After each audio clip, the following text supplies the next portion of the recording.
ने सारिਆਂ नालों उत्तम ਅਤੇ श्रेष्ठ वो है आनंद। आनंद तक पहुंचण दे लई जो पड़ा ने,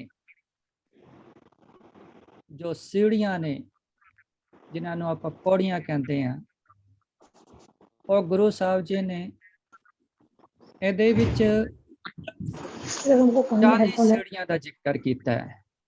40 पड़ा ने, पौड़ियां ने।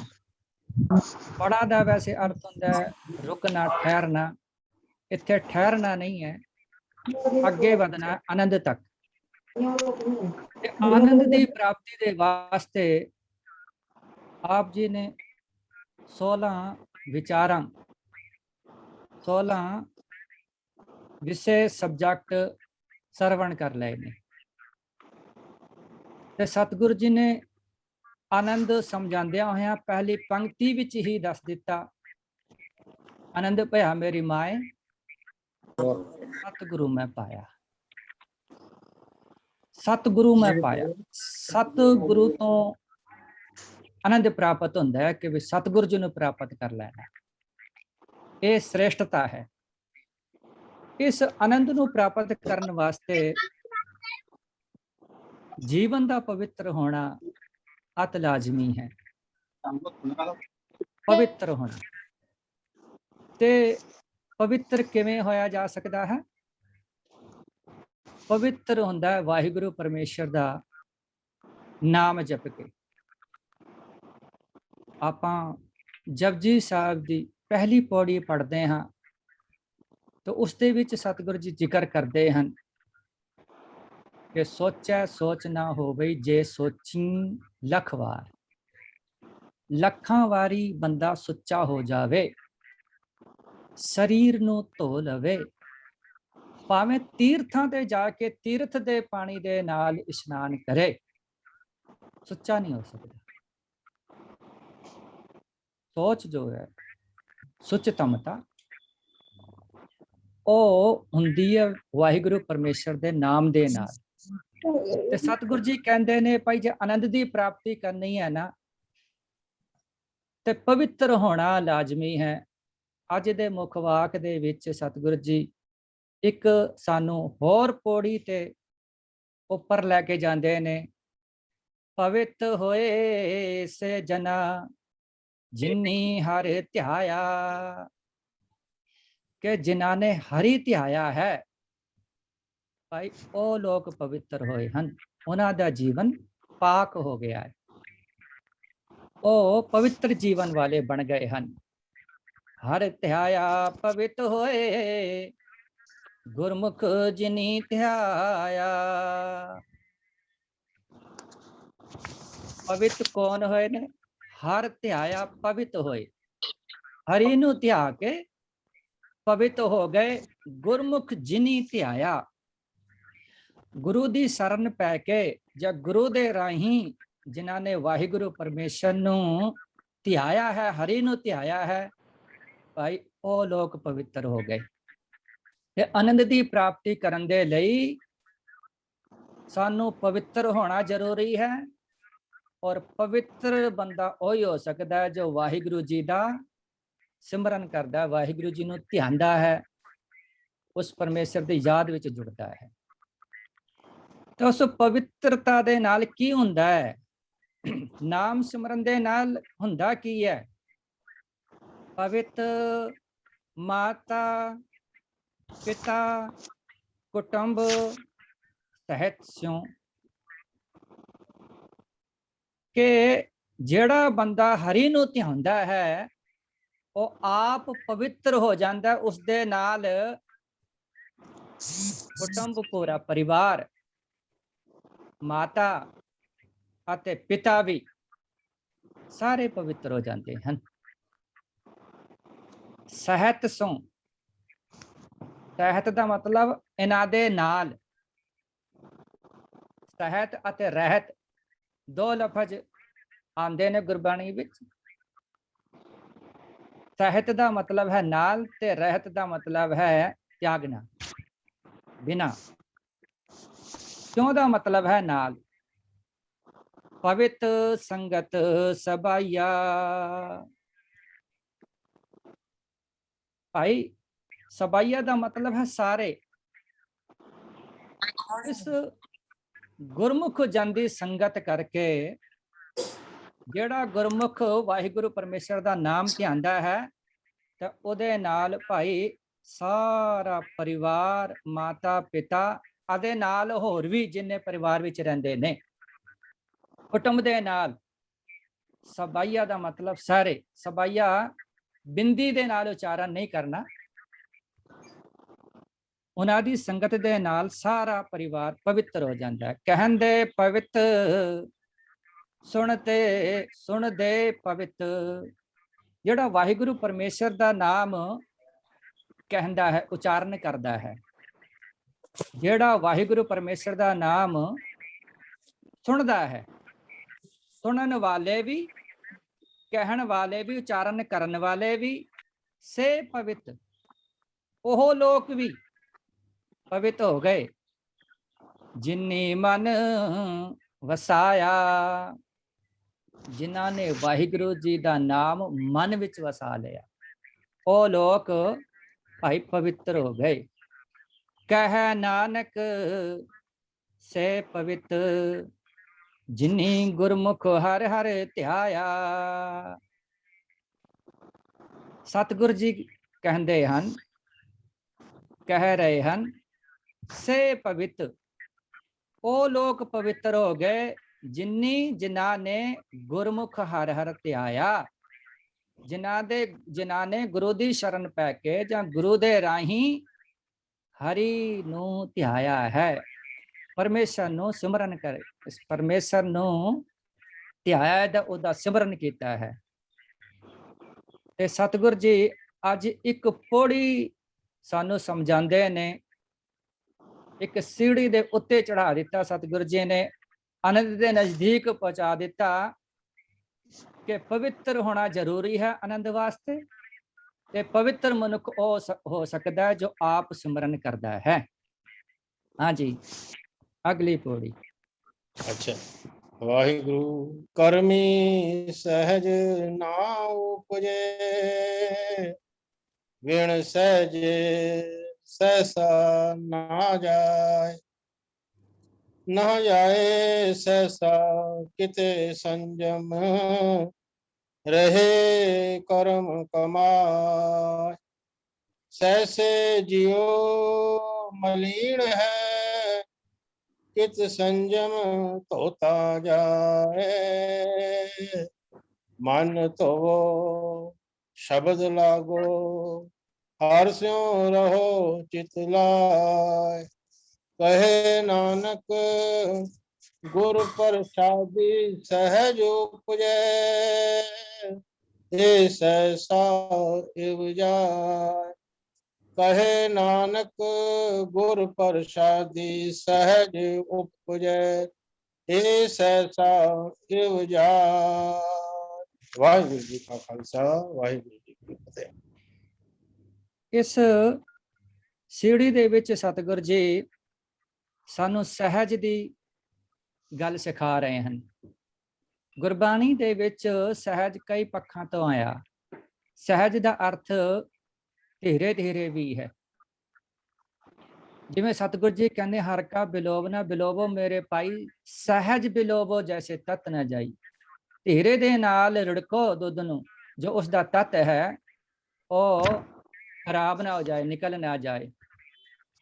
ਜ਼ਿਆਦਾਤਰ ਗੁਰਬਾਣੀ ਦੇ ਵਿੱਚ ਸਹਿਜ ਦਾ ਅਰਥ ਹੈ ਆਤਮਿਕ ਅਡੋਲਤਾ, ਕਿ ਮਨ ਜੋ ਹੈ ਸਾਡਾ ਉਹ ਦੋ ਹੀ ਪਾਸੇ ਡੋਲਦਾ ਹੈ, ਕਦੇ ਸੰਸਾਰ ਪਾਸੇ, ਕਦੇ ਨਿਰੰਕਾਰ ਪਾਸੇ, ਕਦੇ ਨਿਰੰਕਾਰ ਪਾਸੇ, ਕਦੇ ਸੰਸਾਰ ਪਾਸੇ। ਤੇ ਆਤਮਿਕ ਡੋਲਤਾ ਜੋ ਹੈ ਉਹ ਬਣੀ ਨਹੀਂ ਰਹਿੰਦੀ। ਸੰਸਾਰ ਚੰਗਾ ਲੱਗਦਾ, ਸੰਸਾਰ ਦੇ ਗੁਣ ਗਾਉਂਦਾ, ਸੰਸਾਰ ਪਾਸੇ ਹੁੰਦਾ, ਤੇ ਜਦੋਂ ਨਿਰੰਕਾਰ ਦੀ ਯਾਦ ਆਉਂਦੀ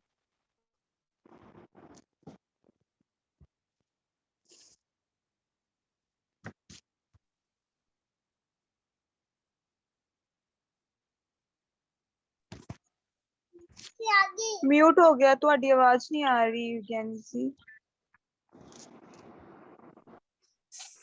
भाई साहब जी थोड़ी आवाज नहीं आ रही।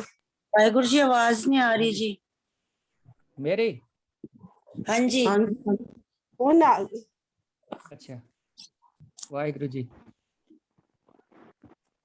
आ रही है? वाहिगुरु जी हाँ जी हूं आ रही है जी। हाँ। हुन आ सहज रही है। जो है सतगुरु जी सहज समझाते ने। सहज दे कई अर्थ ने गुरबाणी दे विच। सहज दा अर्थ धीरे धीरे भी है। सतगुरु जी कहते हैं हर का बिलोव ना बिलोवो मेरे भाई, सहज बिलोवो जैसे तत ना जाई। ते दुध नूं रड़कना है सहजे कि ओदा जे तत्त है ना मक्खन ਉਹ ਨਾ ਨਿਕਲ ਜਾਏ। ਇਸੇ ਤਰੀਕੇ ਨਾਲ ਵਾਹਿਗੁਰੂ ਪਰਮੇਸ਼ਰ ਦਾ ਨਾਮ ਧਿਆਨ ਹੈ। ਜ਼ਿਆਦਾਤਰ ਗੁਰਬਾਣੀ ਦੇ ਵਿੱਚ ਸਹਿਜ ਦਾ ਅਰਥ ਹੈ ਆਤਮਿਕ ਅਡੋਲਤਾ। ਮਨੁੱਖ ਜੋ ਹੈ ਕਦੇ ਇਹ ਮਨ ਸੰਸਾਰ ਦੀਆਂ ਗੱਲਾਂ ਕਰਦਾ, ਕਦੇ ਨਿਰੰਕਾਰ ਦੀਆਂ ਗੱਲਾਂ ਕਰਦਾ। ਇਹ ਸਹਿਜ ਹੋਣਾ ਜੋ ਹੈ ਉਹ ਗੁਰੂ ਤੋਂ ਬਿਨਾ ਪ੍ਰਾਪਤ ਨਹੀਂ ਹੋ ਸਕਦਾ।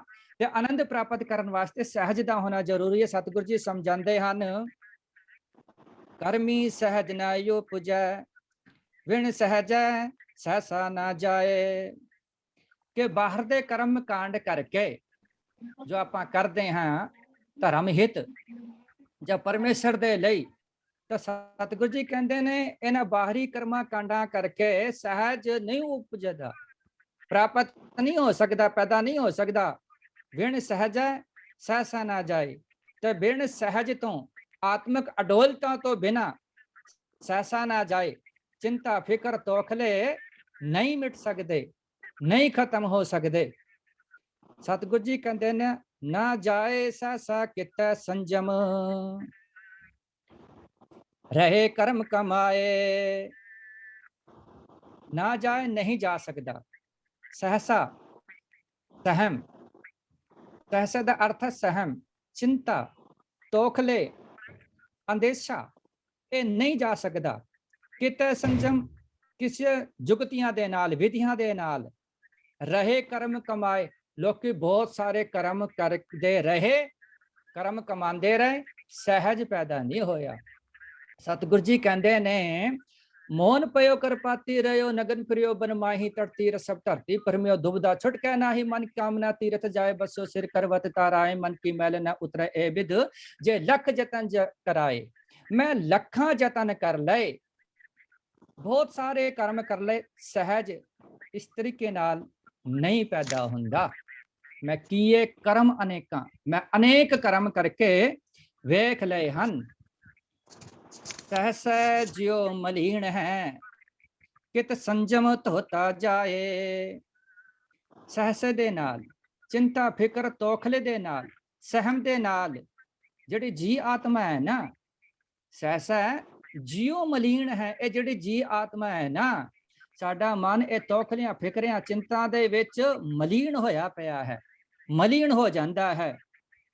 कित संजम धोता जाए, किस विधि दे नाल किस तरीके दे नाल ਧੋਤਾ ਜਾ ਸਕਦਾ ਹੈ, ਸਾਫ਼ ਕੀਤਾ ਜਾ ਸਕਦਾ ਹੈ। ਇਸ ਨੂੰ ਇਹ ਸੰਛਾ ਤੋਖਲਿਆਂ ਦੇ ਫਿਕਰਾਂ ਦੇ ਵਿੱਚ ਮਲੀਨ ਹੋਇਆ ਪਿਆ। ਸਤਿਗੁਰੂ ਜੀ ਇੱਕ ਹੋਰ ਵਾਕ ਵਿੱਚ ਸਮਝਾਉਂਦੇ ਆਪਾਂ ਰੋਜ਼ ਪੜ੍ਹਦੇ ਹਾਂ ਜਪਜੀ ਸਾਹਿਬ ਦੇ ਵਿੱਚ 20ਵੀਂ ਪੌੜੀ ਹੈ। ਪਰਿਆ ਹੱਥ ਪੈਰ ਤਨ ਦੇਹ ਮੂਤ ਪਲੀਤੀ ਕੱਪੜ ਹੋਏ ਦੇ ਸਾਬੂਨ ਲਈਆ ਧੋਏ। ਜਦੋਂ ਸਾਰਾ ਸਾਡਾ ਸਰੀਰ ਖੇ ਦੇ ਨਾਲ ਮਿੱਟੀ ਦੇ ਨਾਲ ਮਲੀਨ ਹੋ ਜਾਂਦਾ ਹੈ ਤਾਂ ਪਾਣੀ ਦੇ ਨਾਲ ਸਾਫ਼ ਕਰਦੇ ਹਾਂ ਆਪਾਂ। ਭਰੀਏ ਮਤ ਪਾਪਾਂ ਕੈ ਸੰਗ, ਜੇ ਮਤ ਜਿਹੜੀ ਹੈ ਉਹ ਪਾਪਾਂ ਦੇ ਨਾਲ ਭਰ ਜਾਏ ਤਾਂ ਉਹ ਧੋਪੈ ਨਵੇਂ ਕੇ ਰੰਗ, ਤਾਂ ਉਹ ਧੋਤੀ ਜਾ ਸਕਦੀ, ਉਸ ਨੂੰ ਸਾਫ਼ ਕਰਦੇ ਹਾਂ ਪਰਮੇਸ਼ਰ ਦੇ ਨਾਮ ਦੇ ਨਾਲ। ਤੇ ਸਤਿਗੁਰੂ ਜੀ ਸਮਝਾਉਂਦੇ ਹਨ ਭਾਈ ਇਹ ਜਿਹੜੀ ਜਿਉ ਹੈ ਇਹ ਕਿਵੇਂ ਧੋਤੀ ਜਾ ਸਕਦੀ ਹੈ ਜੋ ਮਲੀਨ ਹੋ ਗਈ। ਸਤਿਗੁਰੂ ਜੀ ਕਹਿੰਦੇ ਮਨ ਧੋਵੋ ਸ਼ਬਦ ਲਾਗੋ, ਕਿ ਮਨ ਨੂੰ ਧੋਣਾ ਭਾਈ ਸ਼ਬਦ ਦੇ ਨਾਲ ਜੁੜੋ, ਸ਼ਬਦ ਦੇ ਨਾਲ ਲੱਗ ਜਾਵੋ। ਹਰਿ ਸਿਉ ਰਹੋ ਚਿਤ ਲਾਏ, ਹਰੀ ਦੇ ਨਾਲ ਚਿਤ ਨੂੰ ਜੋੜ ਕੇ ਰੱਖੋ। ਰਹੋ ਜਿਹੜਾ ਹੈ ਰਾਰਾ दो हा है ते जड़ा दूसरा हाहा है उसनु ओकड़ लग्या होया।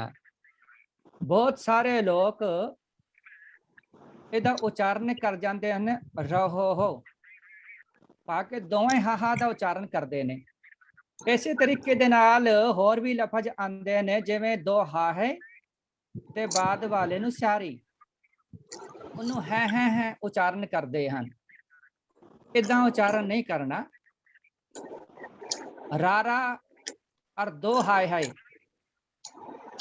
ਇਹਨਾਂ ਦਾ ਉਚਾਰਨ ਕਰਨਾ ਹੈ ਇੱਕ ਹਾਏ ਕਰਕੇ ਤੇ ਲਾਸਟ ਵਾਲੇ ਨੂੰ ਊੜੇ ਦਾ ਮੂੰਹ ਖੋਲ ਦੇਣਾ ਰਹੋ। ਹਰਸੋਂ ਰਹੋ ਲਫ਼ਜ਼ ਹੈ ਰਹਿ माने जुड़िया रह, जो सहायक क्रिया है।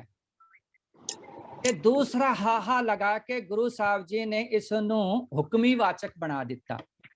ਆਪ ਜੀ ਦੇ ਗਿਆਤ ਲਈ ਮੈਂ ਦੱਸਾਂ ਕਿ ਜਿੱਥੇ ਗੁਰੂ ਸਾਹਿਬ ਜੀ ਨੇ ਸੈਕੰਡ ਪਰਸਨ ਮੱਧਮ ਪੁਰਖ ਦੀ ਗੱਲ ਕਰੀ ਹੈ, ਉਸ ਨੂੰ ਹੁਕਮੀ ਵਾਚਕ ਬਣਾ ਦਿੱਤਾ, ਕਿਉਂਕਿ ਸਾਹਮਣੇ ਵਾਲੇ ਬੰਦੇ ਨੂੰ ਆਪਾਂ ਜਦੋਂ ਗੱਲ ਕਰਦੇ ਹਾਂ ਤਾਂ ਹੁਕਮ ਕਰਕੇ ਕਰਦੇ ਹਾਂ, ਇਹ ਕਰ ਲੋ ਉਹ ਕਰ ਲੋ। ਤਾਂ ਗੁਰੂ ਸਾਹਿਬ ਜੀ ਨੇ ਗੁਰਬਾਣੀ ਦੇ ਵਿੱਚ ਹਾਹਾ ਲਗਾ ਕੇ ਉਹਨੂੰ ਔਕੜ ਲਗਾਈ ਹੈ। ਜੇ ਤਾਂ ਉਸ ਕਿਰਿਆ ਦੇ ਵਿੱਚ ਹਾਹਾ ਵਰਤਿਆ ਜਾਂਦਾ ਹੈ, ਵਰਤਿਆ ਦਾ ਮਤਲਬ ਉਸ ਕਿਰਿਆ ਦੇ ਵਿੱਚ ਹਾਹਾ ਹੈ, ਜੈਸਾ ਰਹਿ ਉਹ ਰਾ ਰਹਾ ਰਹਿ, तो उसਨੂੰ हुक्मी वाचक बना के सतगुरु जी ने अगे होर हाहा लगा के औकड़ लगाई है। जिमें भब्बा झज्जा भज, उन्होंने हुक्मी वाचक बनाया भजो गोबिंद भूल मत जाओ। ये गुरु साहब जी ने दो हाहे लगाए ने भाई गुरदास जी ने, पहला हाह क्रिया दे नाल, दूसरा हुक्मी वाचक दे नाल। इहदा उचारण ऊड़े दा मुंह खुला करके कहना, हरसों रहो चित लाए, कि भाई शब्द दे नाल जुड़े रहो, हरि परमेश्वर दा नाम जपो अते चित ला के ध्यान दे नाल एकागर होके, सावधान एकागर चेत, कह नानक गुर प्रसादे सहज उपजै, यो सहसा इव जाए। सतगुरु जी कहते ने गुर प्रसादी सहज उपजै, गुरु की कृपा दे नाल ये सहज पैदा होता, आत्मिक अडोलता प्राप्त हो जाती है। यह सहसा इव जाए, तो ये जड़ा सहम है, चिंता फिकर तोखले हैं, ये इस तरीके नाल चले जाते हैं, खत्म हो जाते हैं। यहो उच्चारण नहीं करना, यह सहसा इड़न सारी है औकड़ है दा औकड़ उच्चारण नहीं करना, क्योंकि जड़ा ये सहसा लफज है, संसा है, तोखला है, तो इहदे नाल यह लफज आया है। भाव के यह जड़ा लफज है वो उदा विशेषण है। विशेषण सहसा जो है वो पुरलिंग नाम है, ते पुरलिंग नाम होने करके ता करके इनू विशेषण नू औकड़ आई है। अगे उच्चारण कई दफा ध्यान नहीं रहता, जिथे सहसा आया है ते सहसे उच्चारण नहीं करना, ते गुरप्रसादी जिथे लफज उस सस्से पैर बिंदी का भी उच्चारण नहीं करना जी। अगे वाहिगुरु जियो मैले बारों निर्मल, बारों निर्मल जियो ता मैले, तिनी जन्म जूहे हारिया, ए तिसना वड्डा रोग लगा, मरण मनो विसारिया, वेदा में नाम उत्तम सो सुने नाही, फिरे ज्यों बेतालिया, कहे नानक जिन सच तजया, कूड़े लागे तिन जन्म जूए हारिया, कहे नानक जिन सच तजया, कूड़े लागे तिनी जन्म जूए हारिया। वाहिगुरु जी का खालसा, वाहिगुरु जी की फतेह। आनंद की प्राप्ति करने वास्ते सतगुरु जी ने जीवन की खेड समझाई है। एक सीढ़ी होर दसी है सानू, वो है कि भाई जीवन की खेड खेडनी है किवें, जीहों मैले बाहरों निर्मल, जीओ दा अते बाहरों दा नासक उचारण करना बिंदे दे नाल। बाहरों निर्मल जीओ ता मैले, तिनी जन्म जो हारिया। जीओ दा मतलब है जी आत्मा ते, दिलों जेड़े मैले हन, अंदरों बाहरों निर्मल। निर्मल दा मतलब है साफ, जेड़े बाहरों कपड़े चंगे बना के रखते हैं, विचारां नूं भी बहुत अच्छे तरीके नाल बयान करते हैं, पर अंदर तो मन खोटे ने, दिल काला है उन्हां दा। बाहरों निर्मल जियो तां मैले तिनी जन्म जो हारिया। ਜਿਹੜੇ ਸੰਸਾਰ ਦੇ ਵਿੱਚ ਜਿਹੜੇ ਲੋਕ ਬਾਹਰੋਂ ਬੜੇ ਅੱਛੇ ਬਣ ਕੇ ਦਿਖਾਉਂਦੇ ਹਨ, ਪਰ ਜੀ ਉਹਨਾਂ ਦੇ ਮੈਲੇ ਅਤੇ ਕਾਲੇ ਹਨ, ਭਾਈ ਤਿੰਨੀ ਉਹਨਾਂ ਨੇ ਜਨਮ ਜੋ ਹਾਰਿਆ। ਇਹ ਜਿਹੜਾ ਮਨੁੱਖਾ ਜਨਮ ਹੈ ਨਾ, ਉਹ ਹਾਰ ਲਿਆ ਹੈ, ਉਹ ਖੇਡ ਦੇ ਵਿੱਚ ਹਾਰ ਗਏ ਹਨ। ਇਹ ਤਿਸਨਾ ਵੱਡਾ ਰੋਗ ਲਗਾ, ਮਰਨ ਮਨੋ ਵਿਸਾਰਿਆ। ਕਿ ਇਸ ਸੰਸਾਰ ਦੇ ਵਿੱਚ ਤਿਸਨਾ ਦਾ ਵੱਡਾ ਰੋਗ ਲੱਗਿਆ ਹੈ, ਤੇ ਜਿਨ੍ਹਾਂ ਨੂੰ ਇਹ ਰੋਗ ਚਿੰਬੜ ਪਿਆ ਹੈ, ਲੱਗ ਗਿਆ, ਤੇ ਉਹਨਾਂ ਨੇ ਮਰਨ ਮਨੋ ਵਿਸਾਰਿਆ। ਮਨੋ ਮਨ ਤੋਂ ਇੱਕ ਹੋਰ ਉਚਾਰਨ ਹੈ ਕਿ ਜਿੱਥੇ ਗੁਰੂ ਸਾਹਿਬ ਜੀ ਨੇ ਹਾਹੇ ਨੂੰ ਔਕੜ ਲਗਾਇਆ ਹੈ, ਤਾਂ ਉਹਦਾ ਅਰਥ ਕਈ ਥਾਂ ਤੇ ਤੋਂ ਬਣਦਾ ਹੈ। ਜਿਵੇਂ ਇੱਕ ਹੈ ਭੰਡੋਂ, ਭੰਡ ਤੋਂ, ਇੱਕ ਹੈ ਕਪਾਹੋਂ, ਕਪਾਹ ਤੋਂ। ਕੱਲ ਵੀ ਦੱਸਿਆ ਸੀ, ਆਪਾਂ ਪੁੱਛਦੇ ਕਿੱਥੋਂ ਆਇਆ, ਕਿ ਦਿੱਲੀੋਂ, ਦਿੱਲੀ ਤੋਂ।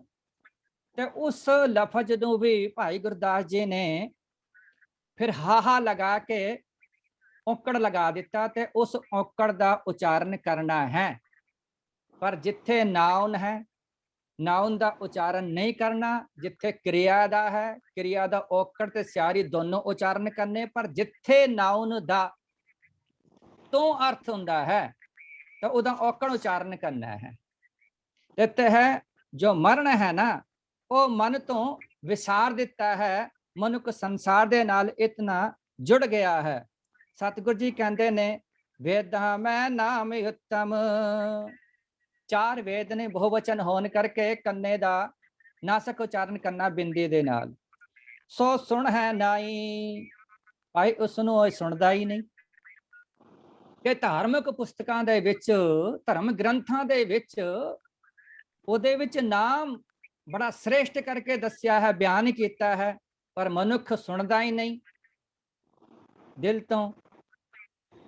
ਫਿਰ ਹੈ ਜੋ ਬੇਤਾਲਿਆ, ਕਿਵੇਂ ਫਿਰਦਾ ਹੈ ਸੰਸਾਰ ਦੇ ਵਿੱਚ, ਗੱਲਾਂ ਧਾਰਮਿਕ ਕਰਦਾ ਹੈ, ਧਾਰਮਿਕ ਪੁਸਤਕਾਂ ਪੜ੍ਹ ਕੇ ਕਰਦਾ ਹੈ, ਧਰਮ ਗ੍ਰੰਥ ਪੜ੍ਹ ਕੇ ਕਰਦਾ ਹੈ, ਪਰ ਦਿਲ ਤੋਂ ਨਹੀਂ ਸੁਣਦਾ। ਤੇ ਕਿਵੇਂ ਘੁੰਮਦਾ ਹੈ ਸੰਸਾਰ ਦੇ ਵਿੱਚ, ਬੇਤਾਲਾ। ਬੇਤਾਲ ਦੇ ਦੋ ਅਰਥ ਨੇ।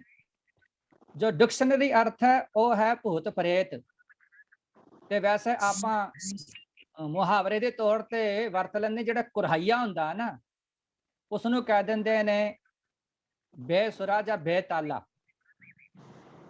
ਤਾਲ ਤੋਂ ਅਲੱਗ ਜਾਣਾ, ਰਸਤੇ ਤੋਂ ਖੁੰਝ ਜਾਣਾ, ਸੋ ਜੀਵਨ ਦੀ ਜੁਗਤੀ ਤੋਂ ਖੁੰਝ ਜਾਣਾ, ਉਸ ਨੂੰ ਕਹਿੰਦੇ ਨੇ ਬੇਤਾਲ। ਮਨੁੱਖ ਜੋ ਹੈ ਉਹ ਰਾਹ ਤੋਂ ਬਿਨਾਂ ਉਸੇ ਤਰੀਕੇ ਦੇ ਨਾਲ ਘੁੰਮ ਰਿਹਾ ਹੈ। ਸਤਿਗੁਰੂ ਜੀ ਸਮਝਾਉਂਦੇ ਨੇ, ਕਹਿ ਨਾਨਕ ਜਿਨ ਸਜ ਤਜਿਆ, ਕੋੜੇ ਲਾਗੇ ਤਿਨੀ ਜਨਮ ਜੋ ਹਾਰਿਆ। ਸਤਿਗੁਰੂ ਜੀ ਕਹਿੰਦੇ ਹਨ, ਕਹਿ ਨਾਨਕ ਜਿਨ ਸੱਚ ਤਜਿਆ, ਜਿਸਨੇ ਸੱਚ ਨੂੰ ਛੱਡ ਦਿੱਤਾ, ਤਜ ਦਿੱਤਾ, ਕੋੜੇ ਲਾਗੇ, ਝੂਠ ਦੇ ਵਿੱਚ ਲੱਗੇ ਰਹੇ, ਇਸ ਮਾਇਕ ਪਦਾਰਥਾਂ ਵਿੱਚ ਲੱਗੇ ਰਹੇ, ਤਿਨੀ ਜਨਮ ਜੋ ਹਾਰਿਆ। ਭਾਈ ਉਹਨਾਂ ਨੇ ਇਹ ਜਨਮ ਜੋ ਹੈ ਜੂਏ ਦੀ ਖੇਡ ਦੇ ਵਿੱਚ ਹਾਰ ਦਿੱਤਾ ਹੈ। ਸਤਿਗੁਰੂ ਜੀ ਗੁਰੂ ਤੇਗ ਬਹਾਦਰ ਸਾਹਿਬ ਜੀ ਸਮਝਾਉਂਦੇ ਹਨ, ਜਨ ਨਾਨਕ ਇਹ ਖੇਲ ਕਠਨ ਹੈ ਕਿਨਹੀ ਗੁਰਮੁਖ ਜਾਣਾ। ਭਾਈ ਇਹ ਜੀਵਨ ਦਾ ਖੇਡ ਜੋ ਹੈ ਬਹੁਤ ਔਖਾ ਹੈ, ਕਿਸੇ ਵਿਰਲੇ ਮਨੁੱਖ ਨੂੰ ਹੀ ਇਹ ਖੇਡ ਖੇਡਣੀ ਆਉਂਦੀ ਹੈ। ਕਿਨਹੀ ਗੁਰਮੁਖ ਜਾਣਾ, ਕਿਸੇ ਵਿਰਲੇ ਗੁਰਮੁਖ ਨੂੰ ਸਮਝ ਪੈਂਦੀ ਹੈ। ਸਮਝ ਉਸ ਨੂੰ ਪੈਂਦੀ ਹੈ ਭਾਈ ਜਿਸ ਨੇ ਗੁਰੂ ਧਾਰਨ ਕੀਤਾ, ਅਜੋ ਗੁਰੂ ਦੇ ਪਾਏ ਉਪਦੇਸ਼ ਨੂੰ ਮੰਨਦਾ ਹੈ ਤੇ ਚੱਲਦਾ ਹੈ। ਬਾਕੀ ਜਿਹੜੇ ਕੂੜ ਦੇ ਨਾਲ ਜੁੜ ਗਏ, ਲੱਗ ਗਏ ਨੇ, ਸੱਚ ਨੂੰ ਤਜ ਦਿੱਤਾ, ਛੱਡ ਦਿੱਤਾ, ਉਹਨਾਂ ਨੇ ਇਹ ਜਨਮ ਹਾਰ ਦਿੱਤਾ ਹੈ, ਹਰਾ ਦਿੱਤਾ ਹੈ ਜੀ। ਹਾਂਜੀ, ਵਾਹਿਗੁਰੂ ਜਿਉ ਨਿਰਮਲ ਬਾਹਰੋਂ ਨਿਰਮਲ, ਬਾਹਰੋਂ ਤਾਂ ਨਿਰਮਲ ਜਿਉ ਨਿਰਮਲ, ਸਤਿਗੁਰ ਤੇ ਕਰਨੀ ਕਮਾ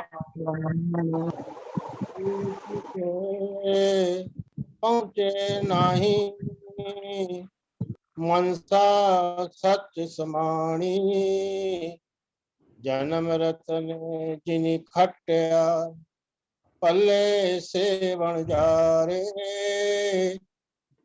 ਕਹੇ ਨਾਨਕ ਜਿਨ ਮਨ ਨਿਰਮਲ ਸਦਾ ਰਹੇ ਗੁਰ ਨਾਲ, ਕਹੇ ਨਾਨਕ ਜਿਨ ਮਨ ਨਿਰਮਲ ਸਦਾ ਰਹੇ ਗੁਰ ਨਾਲ।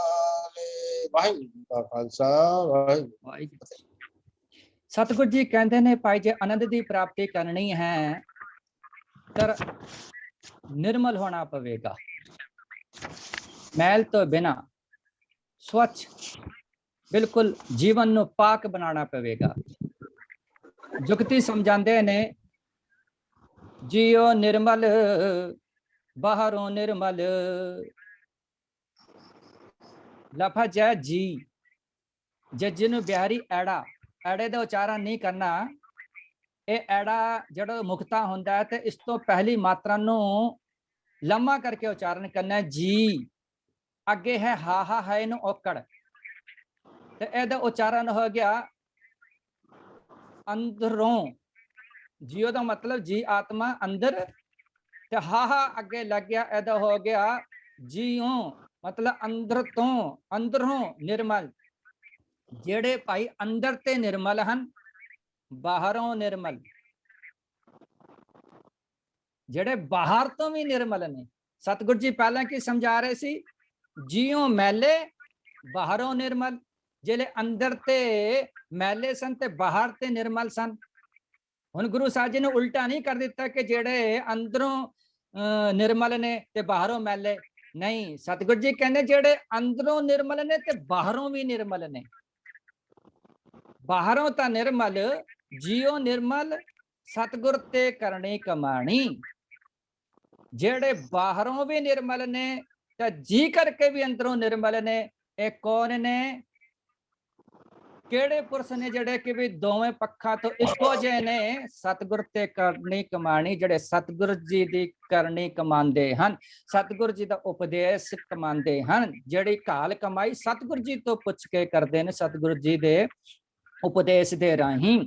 ਕੋੜ ਕੀ ਸੋਹੇ ਪਹੁੰਚੈ ਨਹੀਂ, ਉਹਨਾਂ ਦੇ ਕੋੜ ਦੀ ਖਬਰ ਫਿਰ ਉਹਨਾਂ ਨੂੰ ਨਹੀਂ ਲੱਗਦੀ, ਫਿਰ ਸੋਏ ਉਹਨਾਂ ਨੂੰ ਨਹੀਂ ਪਹੁੰਚਦੀ ਕੋੜ ਦੀ। ਥੋੜਾ ਸਾ ਵੀ ਕੂੜ ਜੋ ਹੈ ਉਹਨਾਂ ਦੇ ਹਿਰਦੇ ਵਿੱਚ ਨਹੀਂ ਰਹਿੰਦਾ। ਮਨਸਾ ਸੱਚ ਸਮਾਣੀ, ਮਨ ਦਾ ਜੋ ਭਰਨਾ ਹੈ, ਮਨ ਕਰਕੇ ਕੀ ਹੁੰਦੇ ਨੇ? ਸੱਚ ਸਮਾਣੀ, ਸੱਚ ਦੇ ਨਾਲ ਸਮਾ ਜਾਂਦੇ ਹਨ। ਮਨ ਕਰਕੇ ਸੱਚ ਦੇ ਨਾਲ ਜੁੜੇ ਰਹਿੰਦੇ ਹਨ। ਜਨਮ ਰਤਨ ਜਿਨੇ ਖਟਿਆ ਭਲੇ ਸੇ ਬਣ ਜਾ ਰੇ। ਇੱਕ ਲਫ਼ਜ਼ ਹੁੰਦਾ ਭੱਲੇ, ਇੱਕ ਹੁੰਦਾ ਹੈ ਭਲੇ। ਭੱਲੇ ਗੋਤ ਹੈ ਤੇ ਭਲੇ ਦਾ ਮਤਲਬ ਚੰਗਾ। ਭਾਈ ਉਹਨਾਂ ਨੇ ਉਹ ਜਿਹੜਾ ਜਨਮ ਰਤਨ ਹੈ ਨਾ, ਅਮੋਲਕ ਜੀਵਨ, ਉਹਨਾਂ ਨੇ ਖੱਟ ਲਿਆ, ਚੰਗੀ ਖੱਟੀ ਖੱਟ ਲਈ ਹੈ। ਉਹ ਲੋਕ ਫਿਰ ਚੰਗੇ ਬਣ ਜਾ ਰਹੇ ਨੇ। ਆਪਾਂ ਸਾਰੇ ਬਣ ਜਾ ਰਹੇ ਨੇ। ਵਣਜ ਕਰਨ ਦੇ ਵਾਸਤੇ ਸੰਸਾਰ ਵਿੱਚ, ਜਹਾਨ ਵਿੱਚ ਆਏ ਹਾਂ। ਅਤੇ ਪਰਮੇਸ਼ਰ ਦੇ ਨਾਮ ਦਾ ਵਪਾਰ ਕਰਨਾ ਹੈ। ਵਣਜ ਕਰੋ ਵਣਜਾਰਿਓ ਵਖਰ ਲੋਹ ਸੰਭਾਲ, ਕਹਿ ਨਾਨਕ ਜਿਨ ਮਨ ਨਿਰਮਲ ਸਦਾ ਰਹਿ ਗੁਰ ਨਾਲੇ। ਸਤਿਗੁਰ ਜੀ ਕਹਿੰਦੇ ਹਨ, ਜਿਨ ਮਨ ਨਿਰਮਲ, ਜਿਨ੍ਹਾਂ ਦਾ ਮਨ ਪਾਕ ਹੈ, ਪਵਿੱਤਰ ਹੈ, ਸਦਾ ਰਹਿ ਗੁਰ ਨਾਲੇ। ਭਾਈ ਉਹ ਗੁਰੂ ਦੇ ਚਰਨਾਂ ਦੇ ਨਾਲ ਸਦਾ ਹਮੇਸ਼ਾ ਦੇ ਲਈ ਜੁੜੇ ਰਹਿੰਦੇ ਹਨ। ਇੱਥੇ ਵੀ ਦੋ ਹਾਹੇ ਵਰਤੇ ਹਨ। ਹੁਣੀ ਗੱਲ ਹੋਈ ਸੀ ਰਹਿ ਰਾਰਾ, ਆ ਦੋ ਹਾਏ ਹਾਏ ਹਾਏ ਨੂੰ ਸਿਆਰੀ ਪਹਿਲਾਂ ਔਕੜ ਸੀ ਸ਼ਾਇਦ ਰਹੋ, ਹਰਸੋਂ ਰਹੋ ਚਿਤਲਾਏ, ਹੋਣਾ ਰਹਿ, ਦੋ ਹਾਹੇ ਨੇ। ਤੇ ਇਹਦਾ ਉਚਾਰਨ ਕੀ ਕਰਨਾ? ਜਿੱਥੇ ਸਿੱਧਾ ਫਾਰਮੂਲਾ ਹੈ, ਜਿੱਥੇ ਦੋ ਹਾਹੇ ਇਕੱਠੇ ਆ ਜਾਣ, ਲਾਸਟ ਵਾਲੇ ਨੂੰ ਸਿਆਰੀ ਆ ਜਾਂਦੀ ਹੈ, ਤਾਂ ਉਹ ਲਾਸਟ ਵਾਲਾ ਹਾਹਾ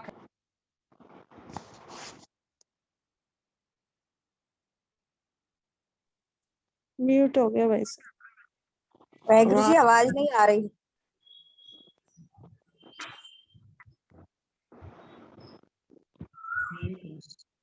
वाहिगुरु जी आवाज नहीं आ रही।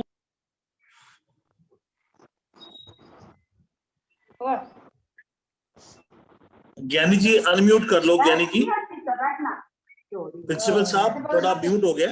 हाँ जी ठीक है।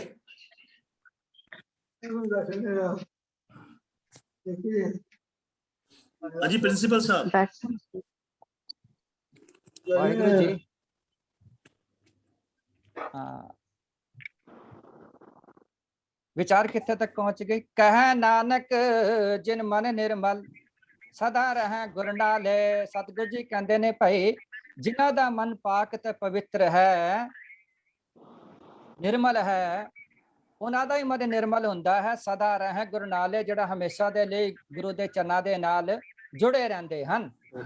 रह जिहड़ा है, पहले रहो है, हरसो रहो चितलाए, इत्थे लफज रह दा मतलब रहना। अगे हाहा लगा के गुरु साहब जी ने स्यारी लगाई है, ਤਾਂ ਉਹਦਾ ਉਚਾਰਨ ਕਰਨਾ ਹੈ।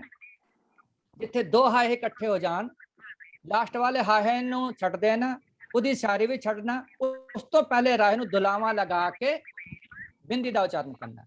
ਗੁਰਬਾਣੀ ਦੇ ਵਿੱਚ ਇਸ ਲਫ਼ਜ਼ ਨੂੰ ਕਈ ਵਾਰੀ ਵਰਤਿਆ ਹੈ।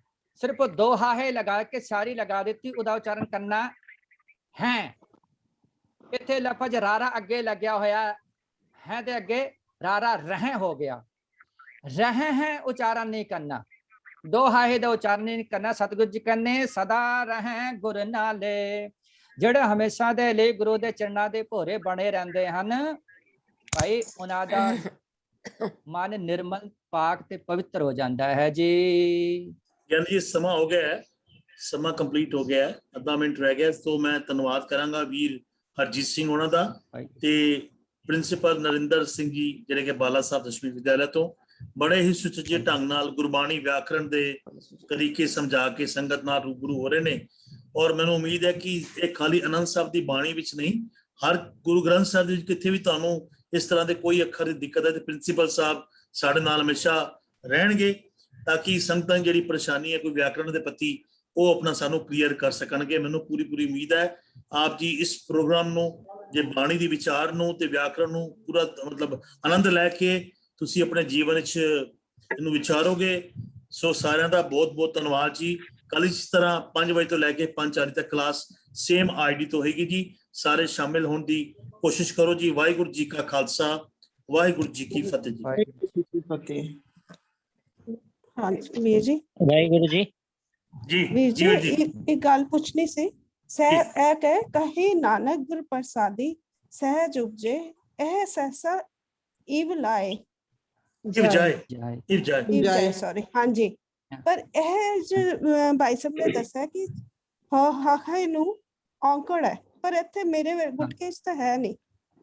कई बार हो सकता जी स्पेलिंग मिस्टेक हो सकती है। ਇਹਦੇ ਨਿਸ਼ਾਰੇ ਹਾਹੇ ਨੂੰ ਔਕੜ है अच्छा, हो सकता है मिसप्रिंटिंग होए, मिसप्रिंटिंग हो सकती हाँ है। जी बिकॉज ਇਹੋ ਦਾ ਜਿਹੜਾ ਅਸਲੀ ਸਰੂਪ ਆਪਾਂ ਪੜਨਾ ਜਿਹੜਾ ਹੈ, ਕਿਉਂਕਿ ਔਂਕੜ ਨਾਲ ਇਹੋ ਨਹੀਂ ਪੜਨਾ, ਆਪਾਂ ਇਹ ਹੀ ਪੜਾਂਗੇ ਕਿਉਂਕਿ ਸ਼ਿਸ਼ਣ ਦੀ ਗੱਲ ਹੈ।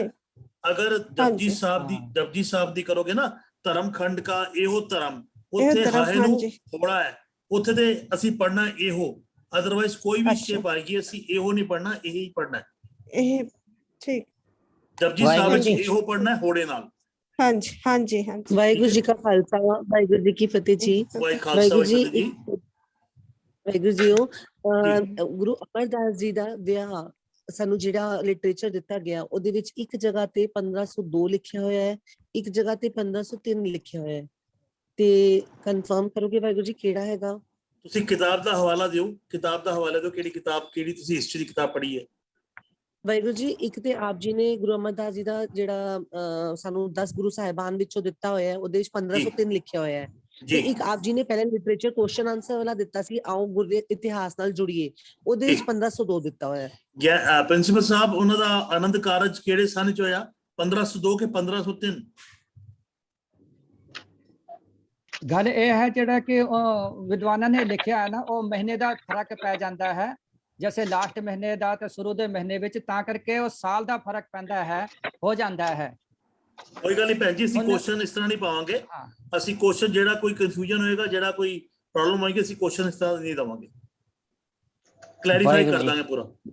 ਜੇ ਤਾਂ 4 5 ਜਾਂ 6 ਸਾਲਾਂ ਦਾ ਫਰਕ ਹੈ ਫਿਰ ਤਾਂ ਹੈ, ਪਰ ਜਿੱਥੇ ਜੀ। ਸਿਰਫ 1 ਸਾਲ ਦਾ ਫਰਕ ਹੈ ਤਾਂ ਮਤਲਬ ਫਿਰ ਮਹੀਨੇ ਦਾ ਫਰਕ ਪੈ ਰਿਹਾ ਹੋ।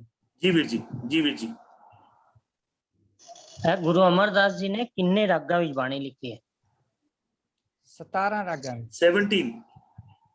ਜੀ ਜੀ। 17 ਰਾਗਾਂ ਚ ਕਿਤਨੇ ਸ਼ਬਦ ਨੇ ਇਹ ਦੱਸੋ ਵਾਹਿਗੁਰੂ ਜੀ? 907। ਵਾਹਿਗੁਰੂ ਜੀ ਨੇ ਪੌਲੀ ਸਾਹਿਬ ਬਣਾਉਣ ਦਾ ਵੀ ਉਹ ਵੀ ਡੇਟ ਦਾ ਕਨਫਿਊਜ਼ਨ ਹੈ, ਸੰਨ ਦਾ। ਤੇ ਡੇਟਾ ਲਾਓ ਜੀ, ਉਹਨਾਂ ਦੇ ਜੀਵਨ ਚੋਂ ਉਹਨਾਂ ਨੇ ਕੀ, ਗੁਰਬਾਣੀ ਵਿੱਚੋਂ ਕੀ ਐਸੈਂਸ ਸਾਨੂੰ ਲੱਭਦਾ ਹੈ। ਸਾਨੂੰ ਡੇਟਾ ਨਾਲ ਕੁਝ ਨਹੀਂ ਲੈਣਾ ਦੇਣਾ, ਸਵਾਲ ਜ਼ਰੂਰ ਪਾਣੇ ਪੈਂਦੇ ਨੇ ਕਈ ਵਾਰ, ਪਰ ਤੁਸੀਂ ਜੀਵਨ ਤੋਂ ਤੇ ਉਹਨਾਂ ਦੇ ਬਾਣੀ ਤੋਂ ਸੇਧ ਲੈਣ ਵਾਲੀ ਗੱਲ ਕਰਨੀ ਆ ਆਪਾਂ। ਡੇਟਾ ਵੱਲ ਜ਼ਿਆਦਾ ਧਿਆਨ ਨਾ ਦਿੱਤਾ ਜਾਵੇ ਪਲੀਜ਼।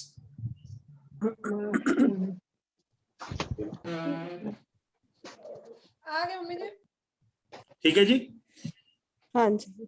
ਪ੍ਰਵਾਨਗੀ ਦਿਓ ਜੀ। ਵਾਹਿਗੁਰੂ ਜੀ ਕਾ ਖਾਲਸਾ ਵਾਹਿਗੁਰੂ ਜੀ ਕੀ ਫਤਿਹ। ਵਾਹਿਗੁਰੂ ਜੀ, ਅਗਮ ਦਾ ਅਰਥ ਕੀ ਹੁੰਦਾ ਹੈ? ਅਗਮ ਅਗੋਚਰਾ ਜੀ ਕਾ ਅਗੋਚਰਾ ਦਾ ਤਾਂ ਜਿਸ ਤੱਕ ਇੰਦਰੀਆਂ ਦੀ ਪਹੁੰਚ ਨਾ ਹੋਵੇ। ਹਾਂਜੀ, ਅਗਮ ਦਾ ਅਗੋਚਰੇ ਦਾ ਕੀ ਅਰਥ ਹੋਇਆ? ਅਗੋਚਰੇ ਦਾ ਅਰਥ ਅਗਮ ਜਿਸ ਅਗਮ ਤੱਕ, ਹਾਂ ਹਾਂਜੀ ਅਗਮ ਦਾ ਅਰਥ ਅਗਮ ਦਾ ਹੈ ਪਹੁੰਚ ਤੋਂ ਪਰੇ। ਪਹੁੰਚ ਤੋਂ ਪਰੇ। ਹਾਂ। ਅੱਛਾ ਜੀ। ਜਿੱਥੇ ਤੱਕ ਮਨੁੱਖ ਦੀ ਪਹੁੰਚ ਤੱਕ ਨਾ ਹੋ ਸਕੇ। ਅਗੋਚਰਾ ਹੈ ਗਿਆਨ ਇੰਦਰੀਆਂ ਤੋਂ ਪਰੇ। ਠੀਕ ਹੈ ਜੀ। ਅੱਛਾ ਜੀ, ਵਾਹਿਗੁਰੂ ਜੀ ਕਾ ਖਾਲਸਾ, ਵਾਹਿਗੁਰੂ ਜੀ ਕੀ ਫਤਿਹ ਜੀ। ਖਾਲਸਾ ਸਮਾਂ ਸਮਾਪਤ ਹੈ ਜੀ। ਵਾਹਿਗੁਰੂ ਜੀ ਕੀ ਫਤਿਹ।